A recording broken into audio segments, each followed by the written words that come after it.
and welcome to another exciting edition of New Dawn Nigeria on Viewer Television, the program where we keep you updated on political, current affairs happenings in the country. And as usual, I am Chinonso, I'm your host, and I'm always joined by my co-host.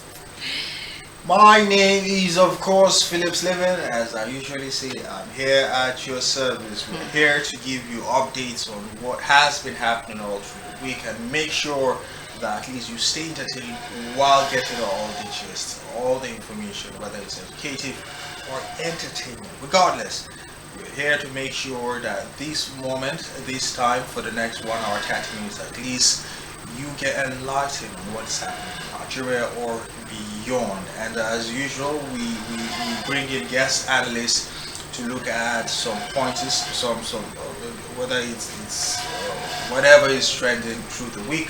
And also we bring you headlines that from top few selected national days that we have, and make sure that we keep you up to date on what has been happening in case you have been snoozing, or in case maybe you missed an update about the story.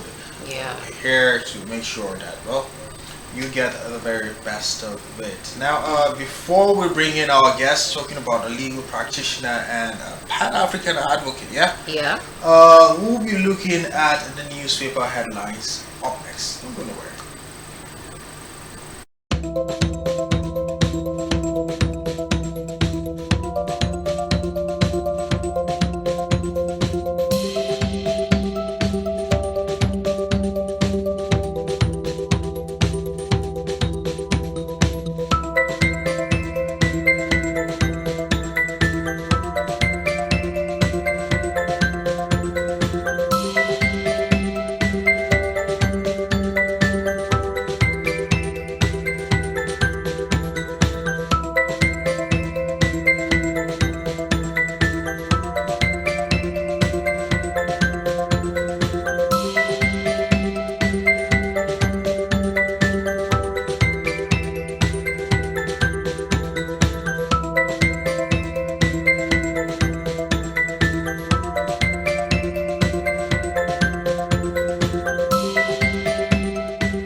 Hello again. As I stated earlier, this is New Dawn. Of course, it's a breakfast show, a magazine program where we look at matters that are rising in Nigeria and, of course, look at ways around or through it.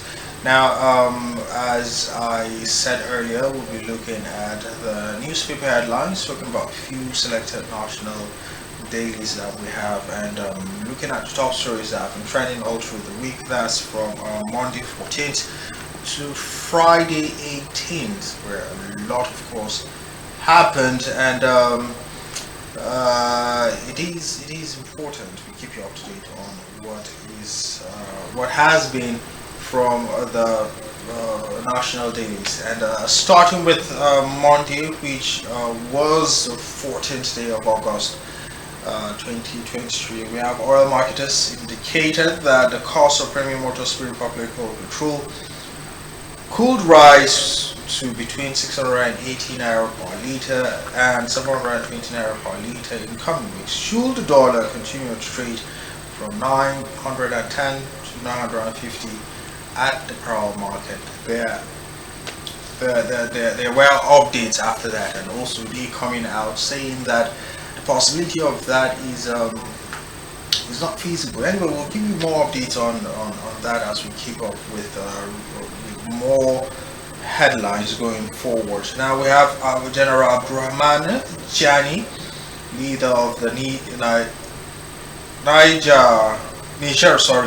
Niger junta, has said the military is ready for dialogues. Speaking during a meeting with Islamic scholars from Nigeria, Chani was quoted to have said doors were open to explore diplomacy and peace in resolving the matter. Now we'll be looking at the Niger group and the trends that has been unfolding the course of the show, because we have an analyst here, a legal practitioner, of course Pan-Africa advocate, to look at that. And also Ekiti State Chapter of the Nigerian Medical Association has urged President Bola Tinubu to urgently declare a state of emergency in the health sector. At a point, I feel every sector should be declared state of emergency in Nigeria, because there's no sector that is not having one issue or the other that usually creates this tension that until end you hear that sector saying they are going on strike. And especially this health. The health sector has been in a deplorable state for a long time. It should have been declared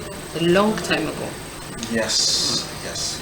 But I think for now it's the agri sector that is a state of emergency, and of course we all know security. It's already bearing the name state of emergency on its own in Nigeria.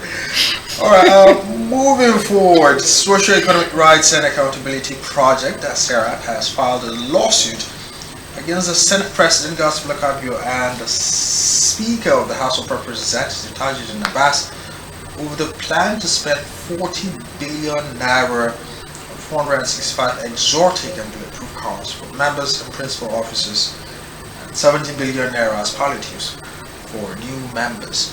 Now imagine someone is wondering what miracle he could do with the 30,000 that will be coming to his account at the end of the month. Now these are those who we elected. I have a feeling that they've exhausted options of what to do with money. You understand? So they are now looking at.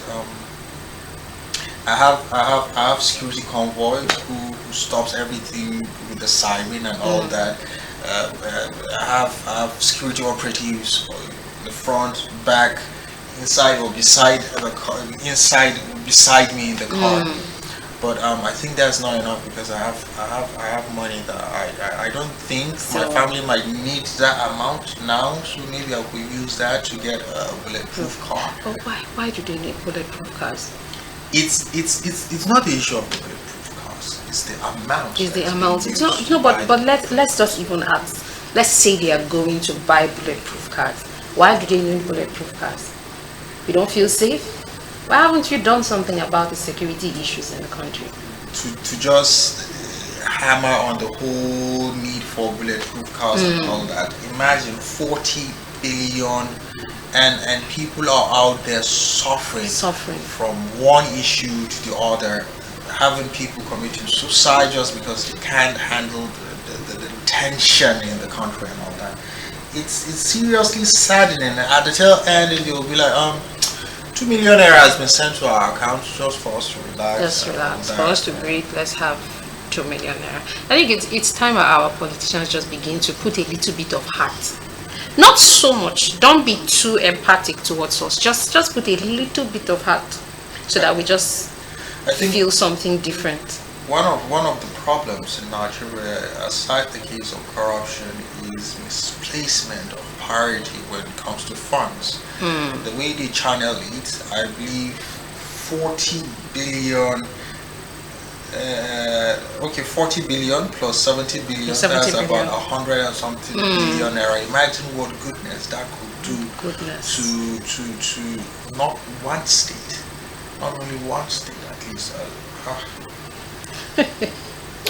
Imagine 70 billion as palliatives for new members, and they are looking at giving 8,000 for and you keep telling us that would do a lot for a Nigerian who is in the rural area. Wow. That doesn't sound alright. Why do I keep saying 70 billion? 110. Yes, 110 billion. 110. If you ask me, for no reason. Already, their salaries is their monthly income is about 20 something million, and imagine how many are they. If you are to calculate the number of those Senate, the House of Representatives, and having that figure, you realize that we have been channeling our resources, our money to.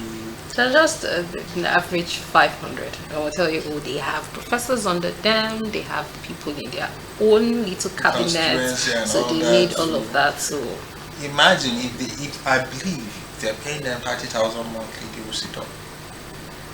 That's what I think. At least they will walk towards the betterment of the country, because they will understand. If I don't fix this road, or if I don't get an SUV to follow that road that has the rough, that has been. So I have to fix that road so that my little car can pass there. Yes, I'll get through. But when you know that even if you go to your constituency and you pass that road, your car, you don't even feel anything. You're not even bothered about it. Yes, definitely. You're not even bothered. All right, let's move forward to the next day. That's Tuesday. All right, Tuesday, the 15th of August. News reaching us: the Nigerian Air Force, tragically, the helicopter on a casualty evacuation mission crashed near Chukubu village in Niger State. Now, it is interesting how recently there is one case of there's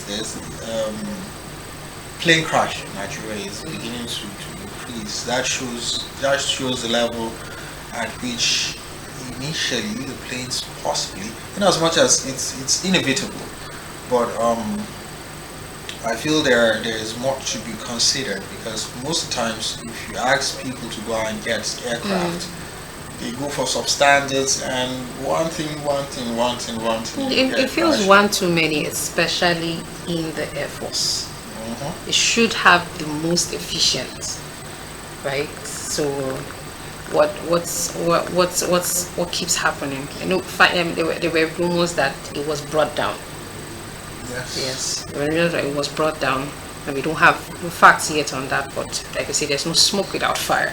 So let's move on. There are strong indications that the Central Bank of Nigeria is set to wield the big stick on forex speculators in the country in the coming days, a development that may see a massive crash in the exchange rate of the dollar against the naira.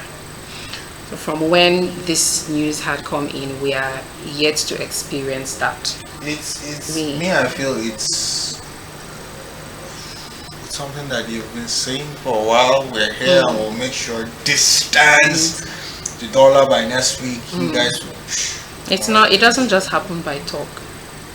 I just wish they would just act and stop giving press release and all that about the possibility of what will happen. Or they will come up with another excuse. Maybe they say US decided to do this. So they said, I know the CBN, I don't know if he's acting governor now, said this was the constant fall in naira is because we're not taking account of the dollar coming into the country, and I'm guessing that is from people sending money. People just go and change these monies on the backyard in all these the periodization. And then I'm wondering, are these guys not now illegal?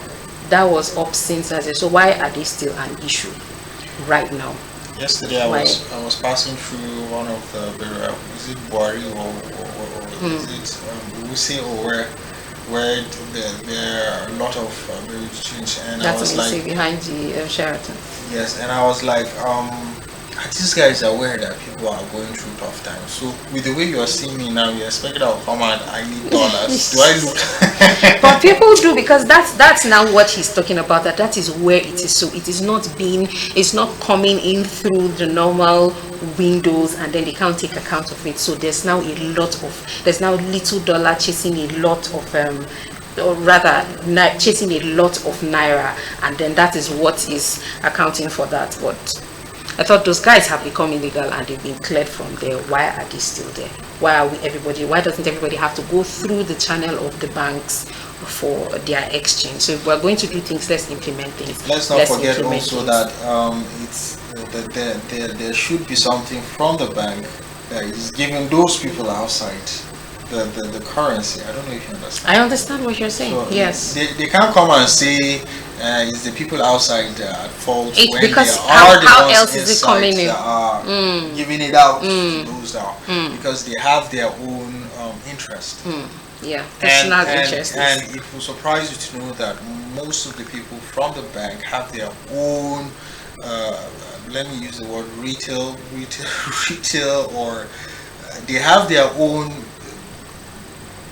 shop where they handle that behind or anyway.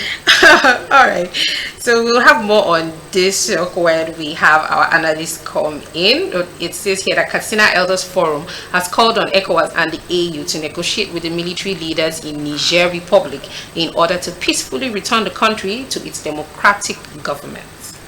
So we have more of this coming to you. Okay, I don't understand Katsina Elders. So it's so you know that Nigerians, this is our brother, so let's not fight our brother, so let's call on them. Okay, so it's the Katsina Elders that is the issue. All right, First Lady Senator Oluremi Tinubu hosted members of the Nigerian female football team, the Super Falcons, at the presidential villa in Abuja. We were so proud of the Super Falcons. But they did more than we would expect normally of the women's league in the women's yes, whenever it comes to them playing, they usually don't disappoint, unlike the Super Eagles. Somebody said they should just remove that Super and maybe just leave them with Eagles. We won't have much expectation, but for the Falcons at least, whenever they are out, they come back with results. They make it impressive that even though they don't reach the finals, at least you will be proud. They could beat their chest to know that they did also well, because they came back and they were also, yes, they didn't get the cup, they didn't get to the finals, but they were happy, they were excited, because they know that they have made Nigeria proud.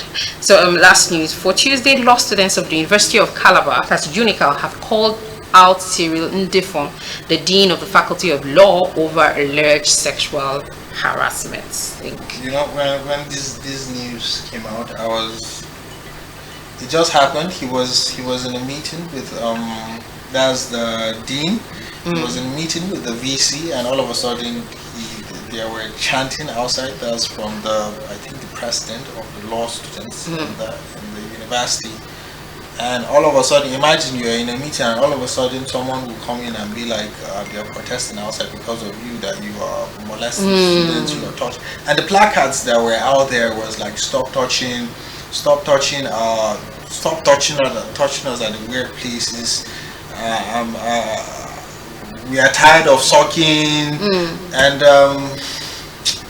these hackers were actually, it's just like, wow, if these allegations are true, and it's not in the face, but he didn't look like somebody.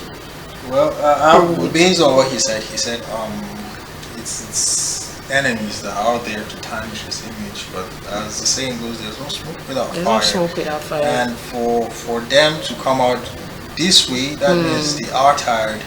And I know some you know how university system usually work. If you're a victim and you come out to say you're a victim, other lecturers that are close to that person might come after you. So in that, there's that aspect where he asked, why are those victims not out and say, okay, I was victimized by them?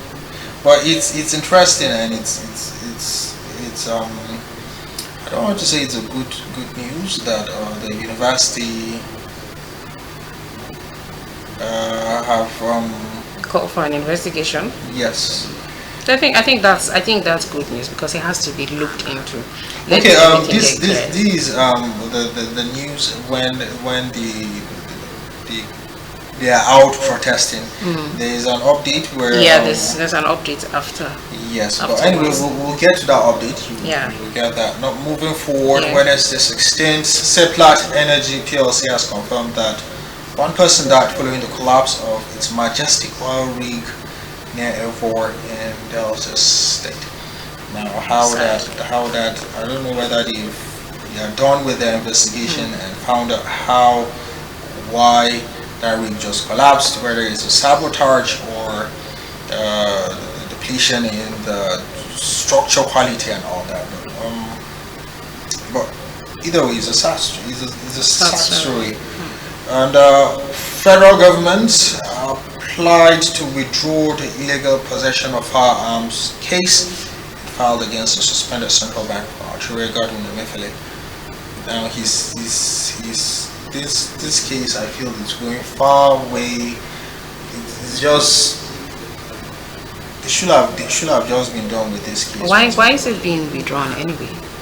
Because they've moved the case to Abuja. You know, the case of firearm is in Lagos. Now they've moved the case to Abuja, and there is I think a 20-count charge, not only for him but also a few other allies of his. So that's why I said it should have just been done. I know his lawyer said he has not received anything. Nobody has filed anything. So are they just putting out the counts there? Because that can be seen as what do you call it now? You just defaming someone. File it. Let's know what they are. They've already filed it. But he said nothing has gotten to him. So there are always these complexities to anything in Nigeria. There are always complexities. Now, President Bola Ahmed Tinubu has claimed Nigerians buy the cheapest fuel in West Africa. It doesn't matter whether we are buying the cheapest fuel or dashing us, it's still not enough. If we are buying a cheap fuel and the economy or other things are stable, then we'll understand.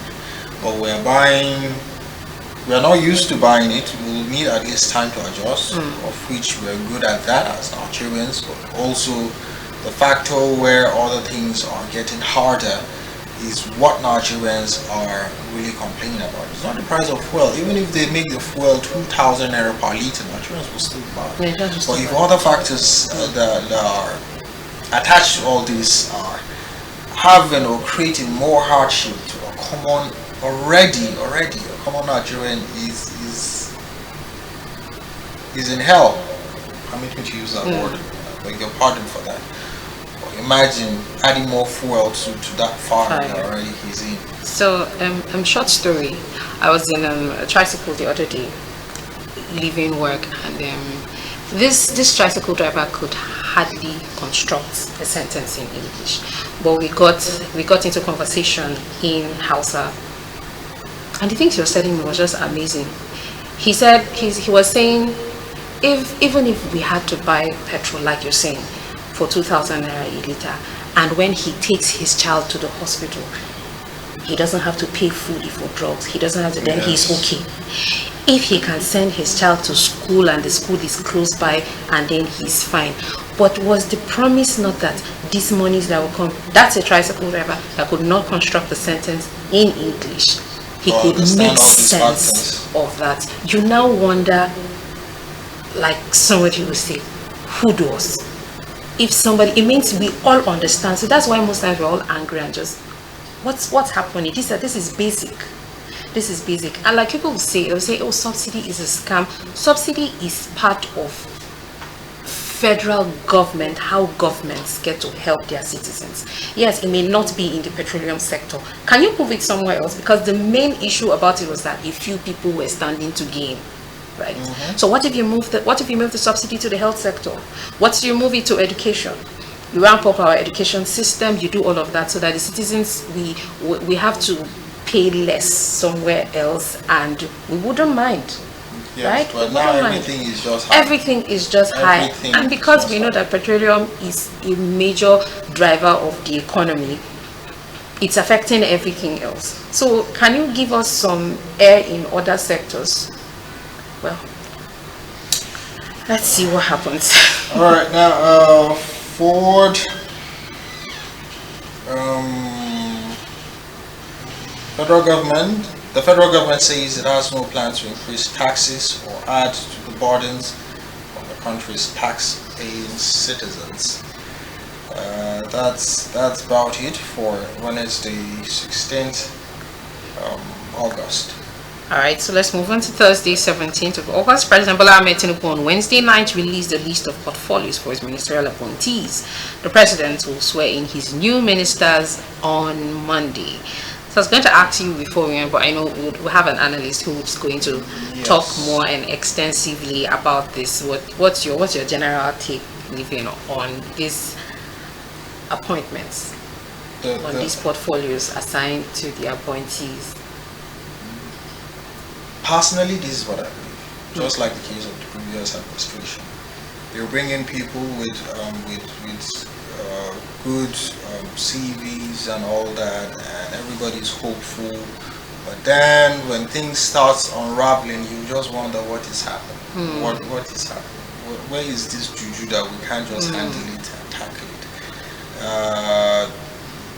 it? You hear that certain amount is being allocated for certain things, but then at the end you won't find credible or good results related to that. People are just using that position to enrich themselves and their families.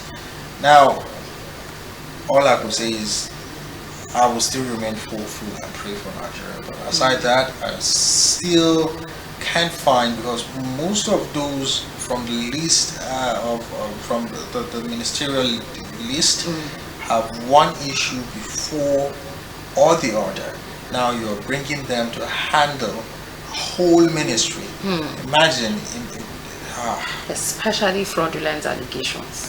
That's against most of them have it. So it doesn't matter whether they are in charge of the religious ministry. I just still feel that's justice. All right. So the Nigerian National Petroleum Corporation (NNPC) Limited says it had secured a 3 billion crude repayment loan to halt the further slump of naira against the dollar at the foreign exchange market. Yeah, in reference to that, they said there is that possibility that maybe they might reduce the price for petrol and other petrol and other oil that is being used, gas and all that.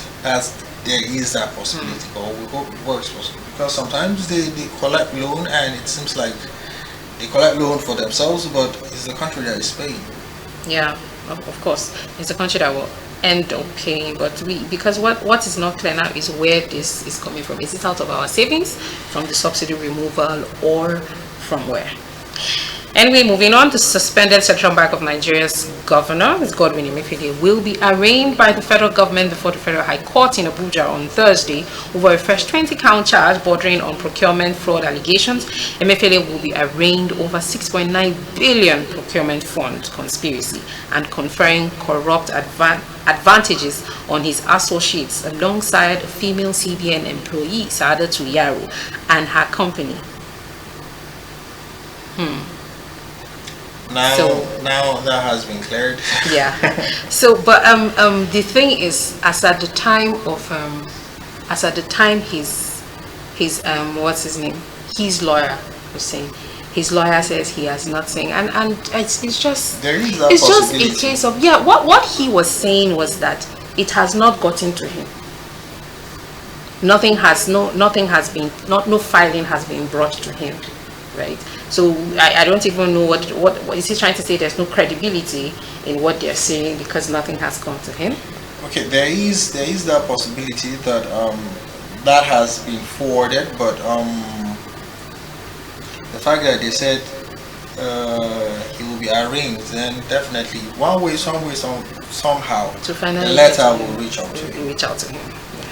All right, so the Nigeria Air Force has insisted that fatalities, mishaps, and crashes are sometimes inevitable for all military organizations involved in counter-insurgency and counter-terrorism operations. Definitely. Yeah.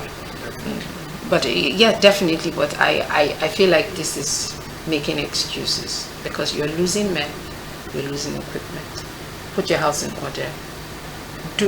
Put more maintenance, maintenance strategies, maintenance cultures into these things and doing, so that even we can boldly say, because right now, Phillips, if there's something and you hear that the Air Force is coming, something in you will tell you they should really get here. They shouldn't crash before they get to this forest. Yes, as of now, if you see a chopper or helicopter, just adjust.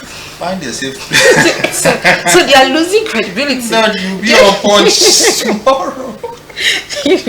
You'll be on. So that's it. We're not saying that these things don't happen, but when they begin to happen one too many, right? Yeah, begin to happen one too many, then we shouldn't be making excuses for them.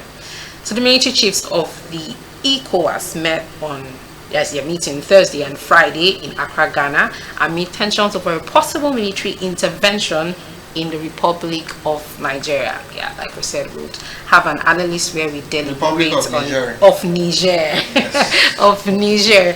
We'll have an analyst later on where we deliberate on this matter. So, Phillips, you handle on Friday. Alright, for Friday, 18th August, the federal government has announced 5 billion naira palliatives to each state of the federation, including the Federal Capital Territory, to cushion the impact of removal of petrol subsidy. Now,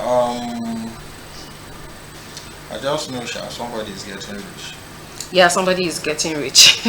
but the thing now is, it was that's where this was, we thought, oh, this was grand, but who it was, Governor Zulum, right, who made the press statement, and we later got to see that this is actually a loan. This is partly a loan where the states will have to pay. And now you're saying somebody is getting rich. We will have to still pay.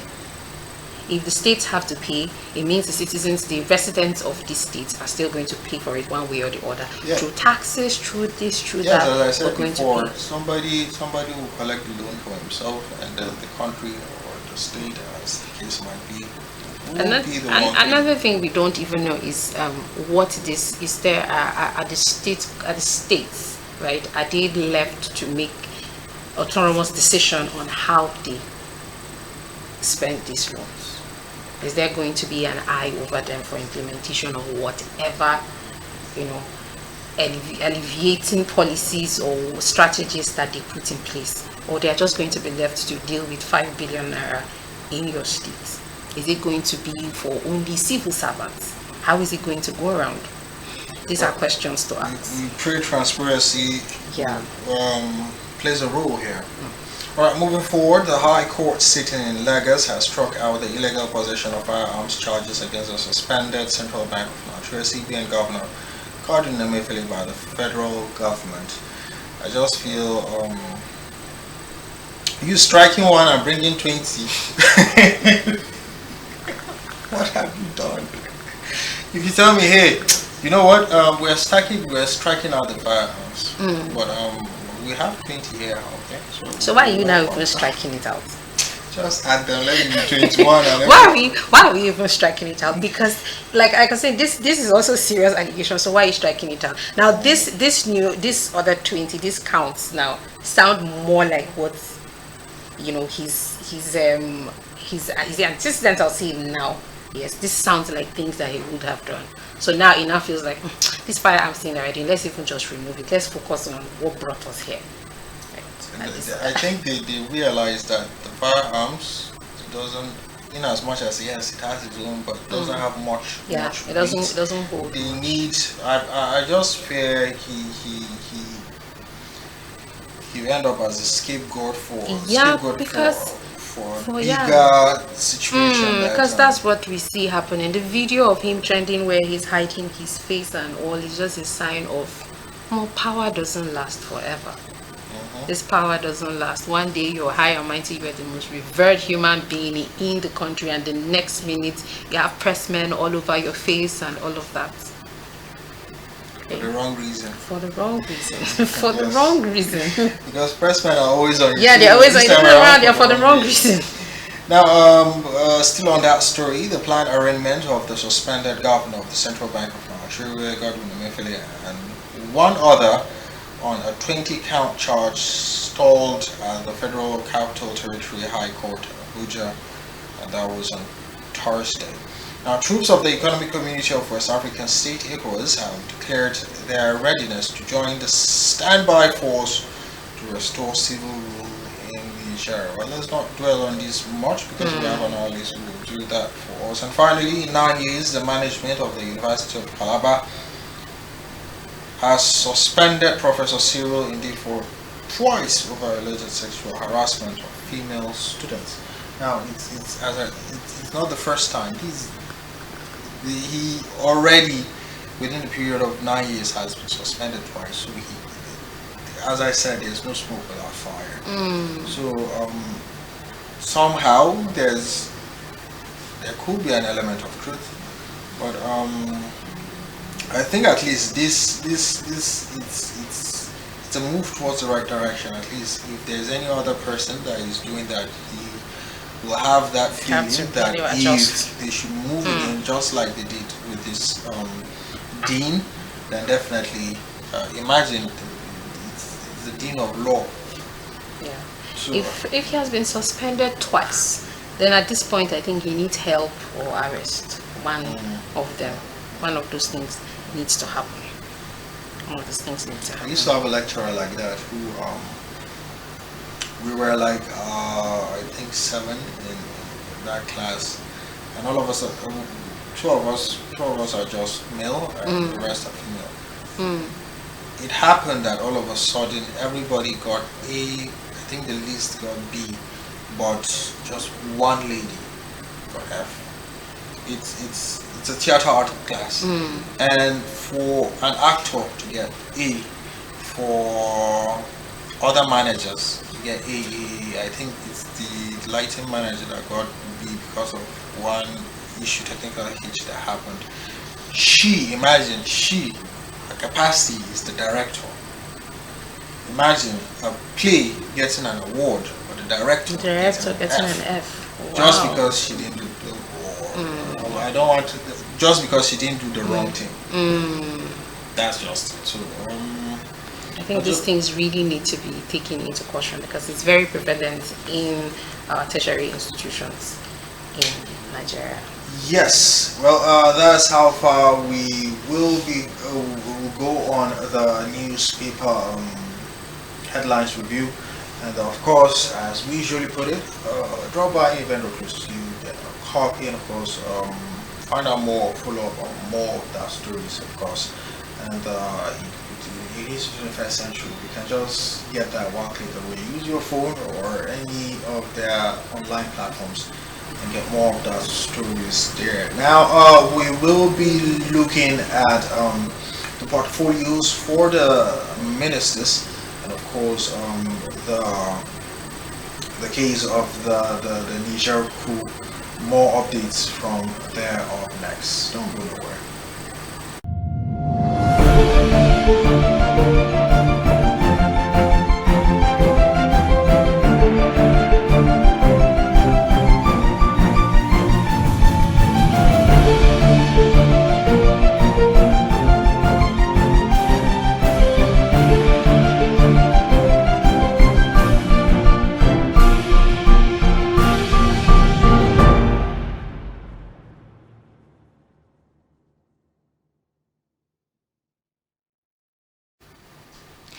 Welcome back. You're still watching New Dawn Nigeria on Viewer Television. But the presidency, through his spokesperson Ajuri Ngalali, has unveiled the ministerial portfolios of the ministerial appointees. And the ECOWAS states chief of defense are meeting in Ghana to discuss ways to restore the civilian rule to the Republic of Niger, and a standby force intervention possibly is on the way. Joining us live in the studio to discuss these matters is legal practitioner and Pan-African advocate Tombra Otavie. You're welcome this morning. Thank you. Thank you for joining us. Thank you. All right, so it's for the first time in our history, our democratic history, Nigeria has the Senate has gone through the screening of ministerial appointees without a portfolio attached to each of these appointees, and we now have their appointments out. So what's your general take on this appointment? Personally, first of all, thanks for giving me this opportunity. Personally, my general take as it is the appointments. If we are to look at the professional backgrounds of appointees, a large percentage of the appointees from their professional backgrounds don't fit the ministries that they head. Okay. I believe a lot of people out there will agree with me on that. But this wouldn't be the first time that something like this is happening. It has been the norm. So if I would say a general take, I would say just like before, again, Nigerians will be forced to sit back and watch the outcome. But one thing we shouldn't leave out is some of them have grown to show that they can walk in the midst of being in sectors that don't fit their portfolios. But that notwithstanding, should we always toe that line when we have professionals in their various disciplines who can perform well? Why not engage the services of these professionals, so they can give out their best? But if we are looking at a wide range of connections or contacts as due to years of practice and politicking, occupying different positions, then maybe that's the light in which these appointments were given. But do you think this is a problem?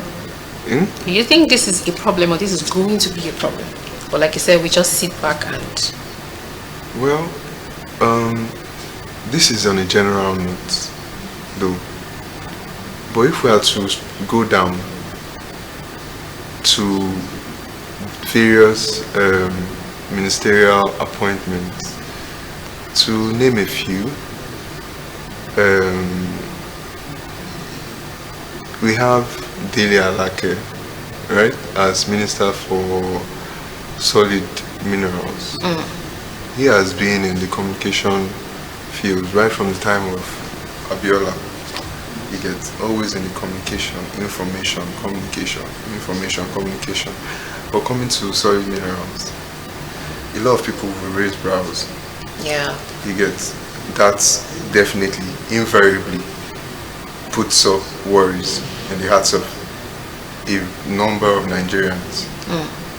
Moving on to there's this FCT, which is for the first time we had an indigene who was nominated, and everybody clamored for fine, somebody from expectation was he was going to. But here we have the, will I say, erudite Jason Wiki, who the past governor of Rivers State. If we are looking at maybe Abuja has stalling projects that needs to be revived, you get, then maybe Governor Project is the man for it. So in terms of making projections towards performance, do you think when it comes to performance, Wiki is suited for the FCT? His records will do the talking. If his records say to performance with FCT in terms of development, yes, I feel he will. So in terms of because is that all that FCT requires? FCT is a place with a pool of opportunities. You get, it's not solely based on development. You get, but I wouldn't say it's just development. You get, this is the appointment, and appointment is still goes down to politicking. You get, so there might be other reasons which will not meet the eyes of common Nigerians. You get, but if it comes to working for development, I think he has proven that. He was awarded even as first governor. Yeah, I know the Port Harcourt people will just be like, oh, finally, it's here with you guys, because I know it's been an uproar in the city. Roads are being blocked because a lot of construction work, and we know that Abuja is still progressing towards its master plan, and if project is what the president saw and he feels Wike is the person for that, fine. But we were saying something about this Ministry of Mines and Resources now that was given to Dele Alake. That feels off. Is there any man in the circle who you feel should have been in that position? Anybody who you feel should have, because we're also looking at this based on maybe not just that you were giving appointment based on your geopolitical regions and all. There's this suit, because I feel like if you have somebody from maybe a state like Jos, where a lot of mines happen there, the person will be best suited. Well, now you're going to the states. For the fact that you're from a state, does it put you in that position to head the ministry like that? I don't think that should be the base. Okay. You get, it's still boils down to professionalism. You get, so, which is a point which I had made earlier on. So I still feel it boils down. It shouldn't be states related. You get, yes, I know someone from there will understand he will understand it better, but it still boils down to professionalism. Does the person have the requisite capacity and know how to carry out the functions and responsibilities that come with occupying that seat as the minister? If yes, then that's it. Because it feels like that was not even factored in for most of these appointments. It feels like you no go fit on another man feeling for him.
Well, it's good to know that you are still with us on New Dawn, and we've been talking extensively about the portfolios of the new ministers and how best possibly the portfolio suits the appointed person. And we've been talking with a legal practitioner on most, or rather some of those ministers that have been appointed, and we'll be looking at the Ministry of Blue Economy and Marine Resources. That's Mr. Bumi Tunji Ucho.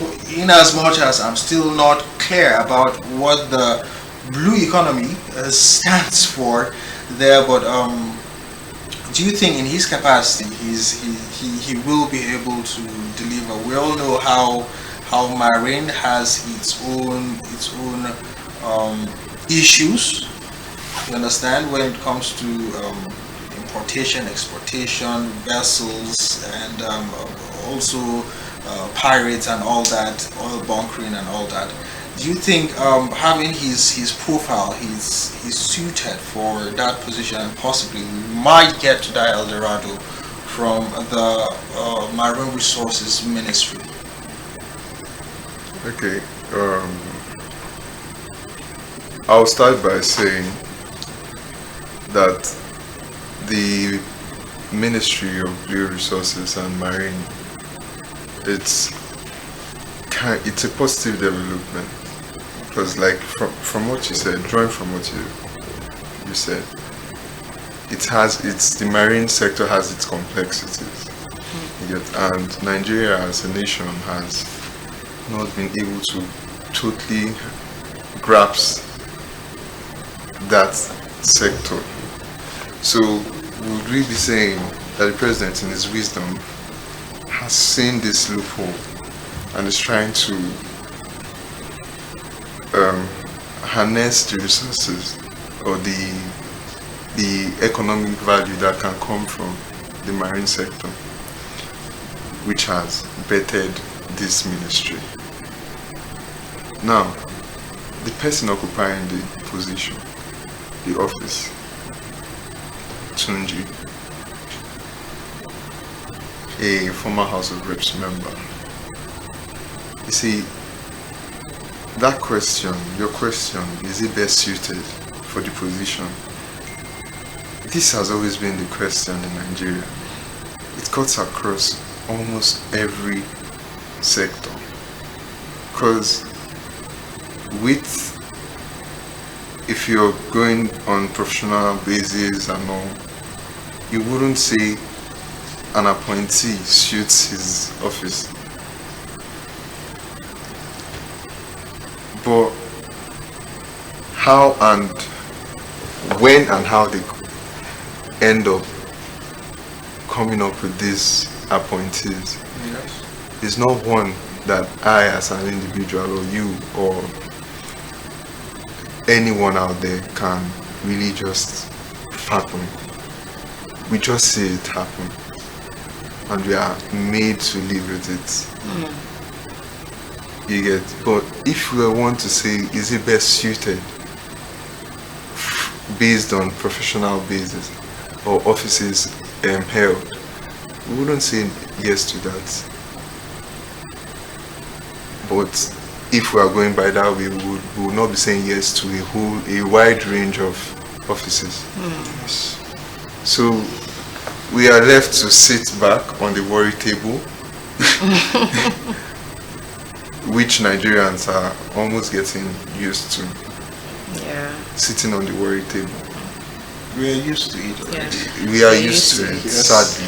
But we just always hope that things will change. Yes. Because this is like a blue ocean ministry. It's not one that has been seen before. So the expectation, like we said, we can only expect was to get someone who is firmly rooted in these things to handle such a ministry. You don't think that counts? We flog that over and over. It counts. You can't totally write off the fact that someone who is knowledgeable, skilled, and well-to-do in that sector should be heading the affairs of that sector. It's which brings us to worrying. You get, but they've been screened and they've been appointed. Screened without portfolios. So we know that this ministry is one that is new and is alien to a lot of Nigerians, and we don't really. Can you help us to project what you think this ministry would be coming up with? Because we know that this is one sector that we know that there's a lot of economic benefits from it. It's one that Nigeria has harnessed. What do you think the ministry? What do you expect? That your projections for this ministry? My projections for this ministry, it's the marine sector. In as much as it's also blue economy, yeah, marine resources and marine resources. It doesn't just stop with the economic activities. It goes to marine life also, safeguarding and protecting marine life, which in the Delta, marine life has suffered due to oil bunkering and illegal activities, illegal bunkering. So my hope for this ministry is to look into cleaning our waterways. You get bringing in foreign investors, people who deal largely in the marine sector, which in the long run will improve employment. But then again, the Delta has suffered irreparable loss. You get, but there's always a room for a better phase or picture. You get, so this ministry should be looking in how to harness the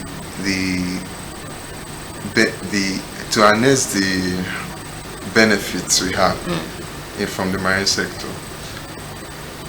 I think that's just so. He's because you've talked about Niger Delta now. You know that he while in the House, he was a part of a committee, an NDC committee, and what we know is that he performed well here. So we're hoping that was one of the considerations before he was given this appointment. So let's move on to the Ministry of Petroleum now. All eyes are there, right? All eyes are there. What's your general thoughts on that? Okay. The Ministry of Petroleum. We have a Ministry of Petroleum for states. The person of Enikin Lukobri. He was a one-time senator. He was a senator. So, he's by profession a legal practitioner also. He's a lawyer.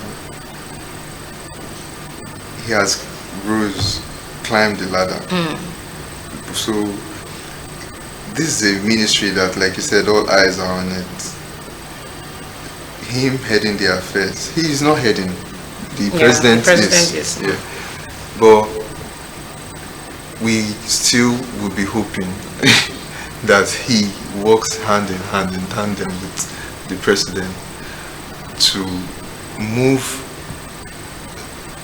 the petroleum ministry to the next level. Because why I say that, the world is going towards renewable energy, as we all know. The world is going towards renewable energy. So what we should be looking at is how to harness what we have and see how we can transform also in anticipation of that. You're talking about the president handling that ministry now, being the head of that ministry. Do you think he's carrying on too much? He's the ECOWAS chair, he's the president, countries bedeviled with a lot.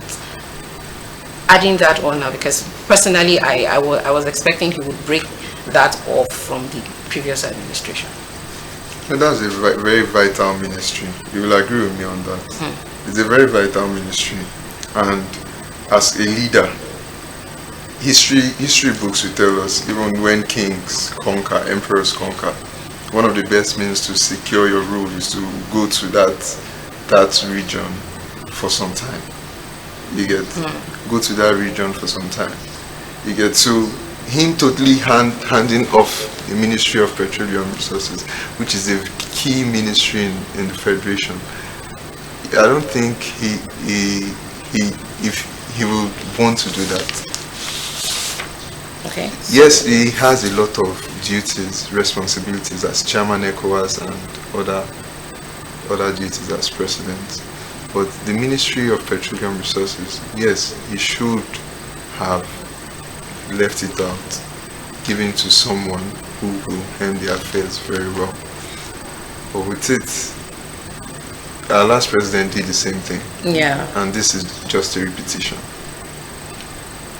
All right. It's almost like recycling. Yeah, recycling is like you're doing the we're going over the same thing. All right, so let's then, because we know we have two things to touch on before we go. So let's move on to the coup in Niger, right? The coup in Niger, right? So let's talk about the reason for the coup, right?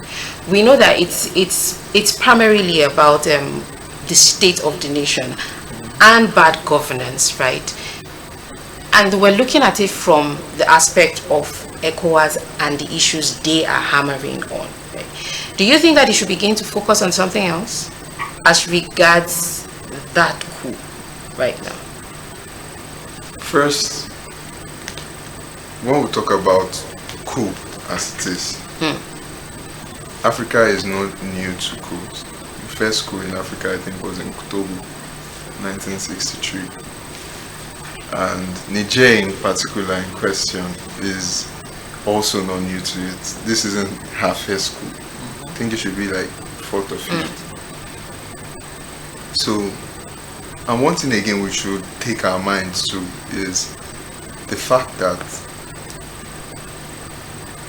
history has taught us that these Westerners, the colonial masters, they have this habit of using the people who they rule over to fight for imperialism.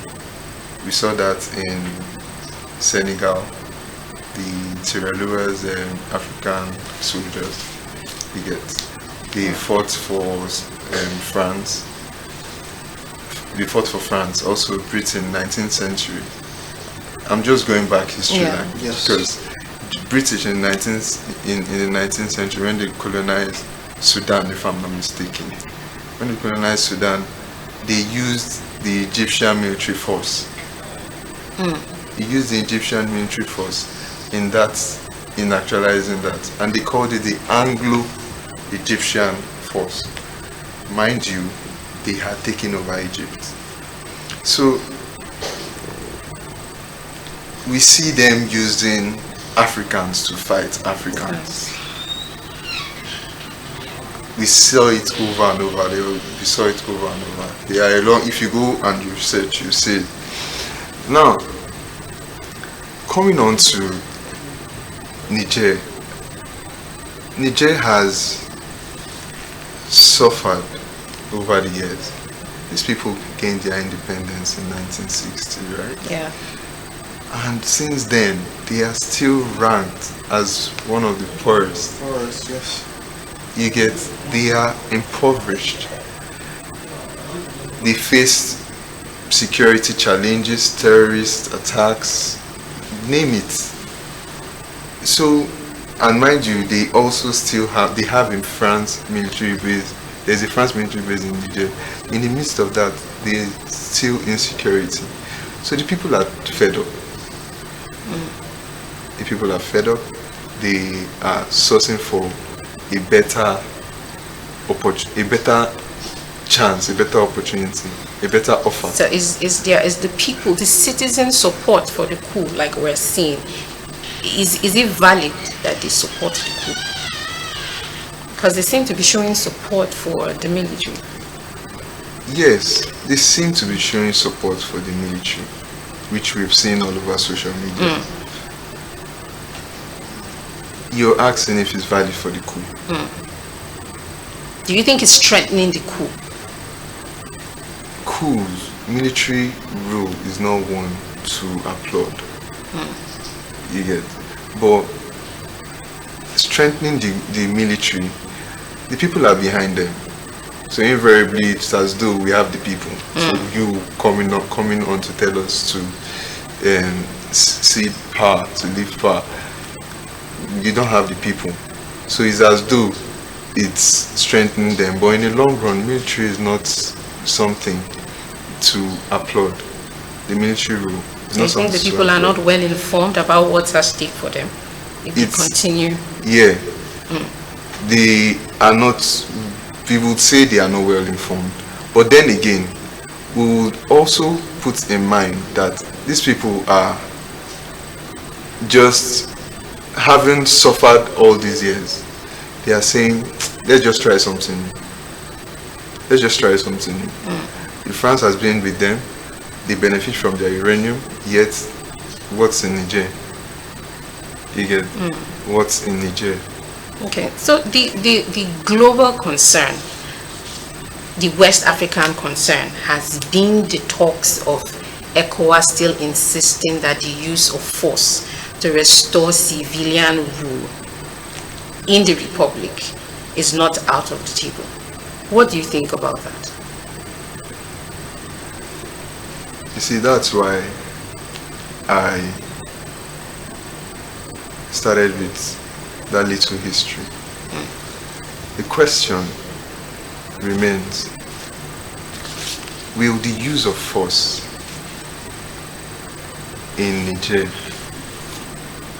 be acting in the interest of Africa, of West Africa, or the Westerners? You see, ECOWAS, as it is, has its primary role for the economic advancement of West Africa. So, whatever action they are to take, it should revolve around that. Now, you are leaders there in ECOWAS are saying military force is not out of the table. And to me, it's as though the military force is even louder than diplomacy. You get? The trumpet for military force is way out there than even the diplomatic measures that they've put in place or they are trying to get. So, to me, I feel diplomacy should always be the key, but use of military force, it wouldn't be the best option, because now you have terrorist attacks. What do you think these people will do? They've already, Mali and Burkina Faso have tilted towards Russia. They've tilted towards Russia. Niger is open to aid from Westerners. Do we want a united Africa, a united West Africa, or want division between ourselves? Now, another factor to consider is talking about military intervention. In as much as the junta said they're open for talks with ECOWAS, but there's that factor also where ECOWAS and AU are having issues regarding the military intervention. Don't you think that is bad for whatever ECOWAS is planning when we're talking about reinstating a democratic government? Don't you think, based on the fact that they are having issues as a bloc, they're having issues among themselves, it might be an advantage to Niger to move forward? Yeah, you see, when there is no harmony or no understanding with regards to actualizing or realizing the cause, then there is the floor is open to whatever option is available, about whatever option that anyone can reach. And Niger in this instance, from it's at that point, there are two leaders, world leaders, the African Union and ECOWAS, are having issues over this. You get? Which isn't supposed to be. There should be a consensus on how best to go about this. To me, which still is diplomacy and not force. Of course. From the onset, there has been sanctions already, right? Do you think that, and we're all about fostering brotherhood within the West Africa and all, these sanctions, do you think were they necessary? And what was the end game by these sanctions? You see, sanctions, just as in the case of Russia and Ukraine, Russia faced sanctions. Now, we saw Russians coming on social media saying like they're against it, because the sanctions imposed on a nation or a republic goes to its citizens. A sanction on Niger is a sanction on its citizens, and these people are already suffering. So what is the aim? Are you pushing them towards terrorism? Are you pushing them away from ECOWAS, or you're trying to bring them close? Do you think they're trying to turn them against the military? Turn them against the military? Yeah. So that they begin to see that, oh, the military coming into power is what has brought the sanctions. Yes. Do you think those sanctions are there to... At this point, you see that there have been supports of the military rule, and you're sanctioning them. Now, do they think is the purpose for this sanction to bring them to the realization that this military isn't good? Let's go back to constitutional rule. The people, I feel deep down, want constitutional rule, but the constitutional rule, the era of constitutional rule, had failed them previously. So coming back with a harsh means to push them towards accepting it wouldn't be the best. Diplomacy is always the key. There are diplomatic routes which should be employed. Now, recently they initiated and appointed a prime minister. That's Don't you think they are moving away from the conventional democratic setting?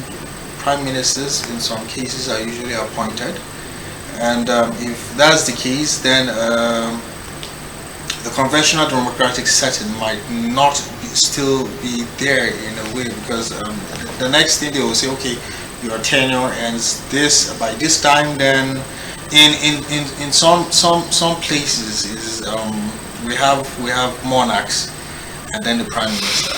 So in this case, possibly, don't you think we might have the military junta and then the prime minister?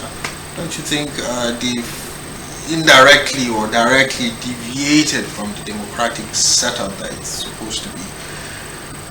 Well, that is where they are headed towards. That's where they are headed towards. But that's why there should be room for this dialogue. There should be room, there should be a platform to meet and talk things through. How best to restore constitutional rule in the republic. Because if they are allowed to move on, then the fear of this dual system will be realized, will be in place. And that doesn't work. No, constitutional rule is just the best. It's just the best. Okay, when we're talking, you're talking constitutional rule, and we know that power is given the people, right? Power belongs to the people. And now I want to marry a lot of things together. The people are clamoring for the military rule, no matter what it is they get to face at the end of the day. The ECOWAS want to come and take out the military rule and reinstate the... Who do you think the ECOWAS is fighting for right now? The people or Bazoum in this case? Or then again, maybe the legitimacy of the credibility of the ECOWAS themselves, because there seems to be a lot on the table. See, from the start, you said power belongs to the people, basically. You see, the people, as it is in Niger, are in support, so to say, of the military junta. But I wouldn't say that they wouldn't tilt towards what ECOWAS is proposing if a different means is employed in actualizing that. I don't know if you get what I'm trying to say. I made mention earlier that the trumpets for use of force is louder than that of diplomacy. I feel these people they are injured.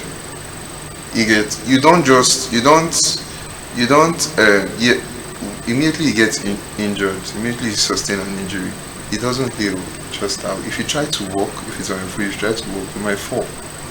But if you pet it and you try to treat it gently, you handle it, you see that you move better soon enough. Now, the roots, the way they are trying to bring back this constitutional rule to Niger, I feel that's not the best. The first trumpet is just being blown too loud. We are Africans. There's always a meeting point. We have somewhat of a common heritage. You get, there's always a meeting point.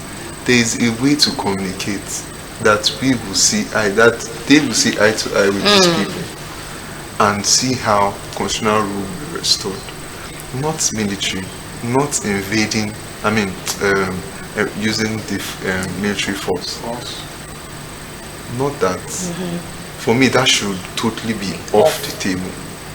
Yeah, the big elephant in the room for all of this is the presence of some form of colonialism.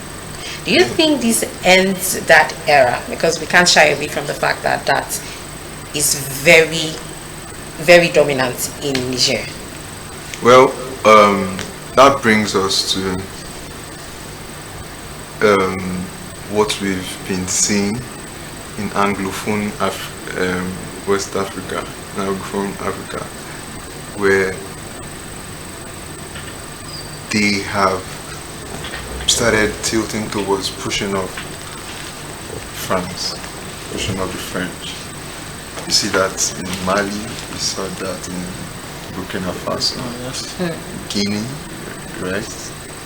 And this is what they are being faced with. You see, the British, since Nigeria gained independence, also the British military base it's not Yeah. here. So why does France still have a military base in Niger? What's the message being passed? So it's still that element of colonialism. So for me, it's the people are fed up. They are fed up of imperialism. They are fed up of bad governance. They are fed up of insecurity, despite the fact that a bigger picture is even on the land. Yet we are still faced with this. So what's that? Let's take care of our affairs and know how best we can do. So this recent coups that seem to be against the French colonialism, is it in any way, do you think it's in any way different from the coups we've seen in the past that have just been brother against brother? Well, I feel we've always let ourselves be seen as we brother against brother, but a part of us is always an instrument against us. Do you get? Yeah. Brother against brother. Now Africans against Africans in essence. But I feel that's not how it has always been. It's Africans against Africans, but There's always been an influence. there's an influence. Okay. Which takes us back to the 19th and 20th centuries, where we had those African soldiers in Egypt, in Sudan, and where we had such. So that has been it. I feel this is just a clearer picture. People are just coming out to say no. Alright, so before we let you go, because we're running out of time, you're speaking to the ECOWAS night now. What do you have to tell them?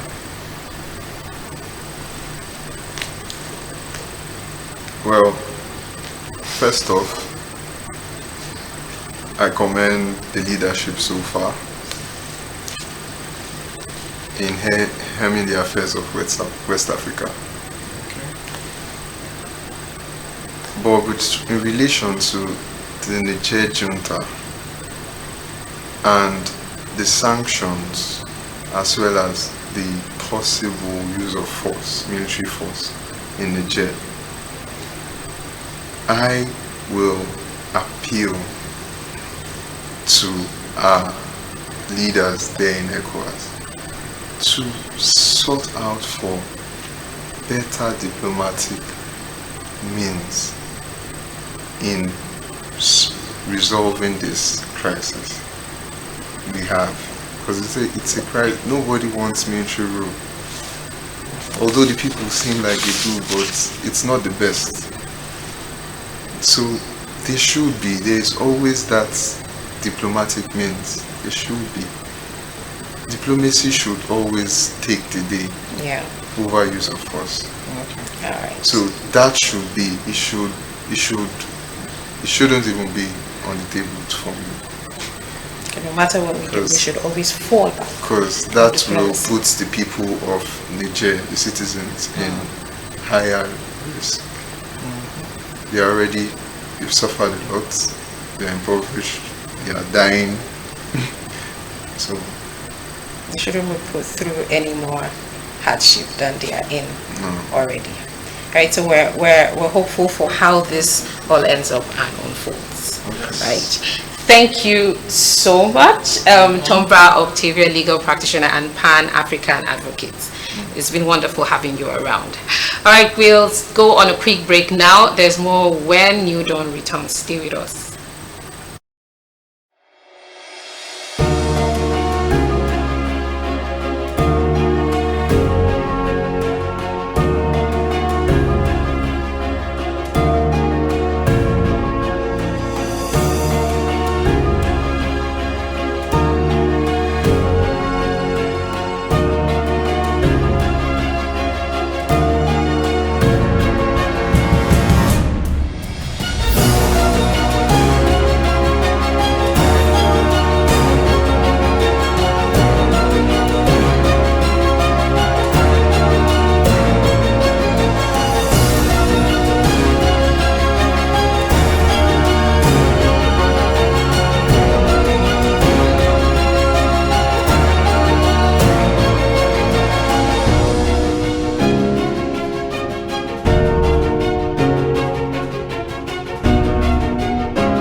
And we have come to the end of New Dawn Nigeria today with you. It's always amazing doing this every weekend with you guys on Viewer Television. It's been insightful, our guest and our analysis. We hope that we've been great company with you. And as always, I am Chinon Supam. And until I come your way again, please have a good weekend from me. Yes, from me, Phillips Levin, remember what you do will justify what happens tomorrow. So try as much as possible to do what is right, and of course, make sure that at least you impact in one person's life a day, and from there we'll see how the world becomes a better place. So my name is Phillips Levin. Please, when you see something, always say something. Have a lovely day.